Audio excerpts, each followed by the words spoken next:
child modification and gender modification didn't come on the floor. And property taxes, never spoke about. Besides, school choice, never spoken about. These are Republican Party platform issues, and they were not even spoken about in the legislature. But I have to tell you, as a legislator, I have never felt more supported by the Republican Party of Texas than this session, my third session, because Allen West, being our chairman, had people on the floor and in our offices every day. Jill Glover every day pushing Republican Party platform priorities, which are your priorities. You are the ones that go to the convention, vote on the priorities, and you're the ones that let your officials know what you want to have done. The problem is, there's a lot of people up there in the legislature that are not listening to you, and that needs to change, and that's why we need a change in leadership at the top, and that's why I'm here to endorse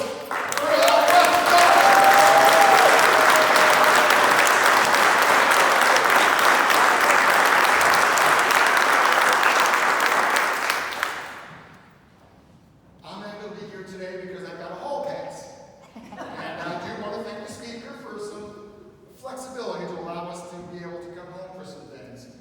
We've got a special session that's going to be over on August 7th. I don't see that we're going to get anything done, but hopefully our governor will be true to his word this time, and he will continue special sessions to bring back the Democrats so that we can get some business done and Republican Party priorities done, and especially this crisis at the border, which all of a sudden became a crisis to our governor when who ran against it? Who decided to run?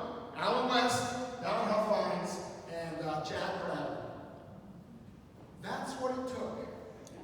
That's what it took. Not listening to Republicans, not listening to the state of Texas, but worried about being reelected.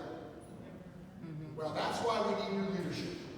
And that's why we need someone that's going to keep his word. And when Allen West ran for chair, he said what he was going to do. When he won chair by a large margin, he said what he was going to do. Didn't change. Before legislature started, he told the legislature what they should do as Republicans. Here's the priorities that were voted on. This is what we need to put first. And he called out, and he made them accountable all session. And do you think they were happy? They were not happy. And of course, there's a few of us that really fight for those issues. And I'm proud to be one of them. And because Colonel Allen West keeps his word, does what he says, has a plan, and is not afraid to execute it, whether it's popular by those in the establishment or those in Washington, D.C., he's going to put it forth, and he's proven that all of his life. And again, I just want to say, I am honored to stand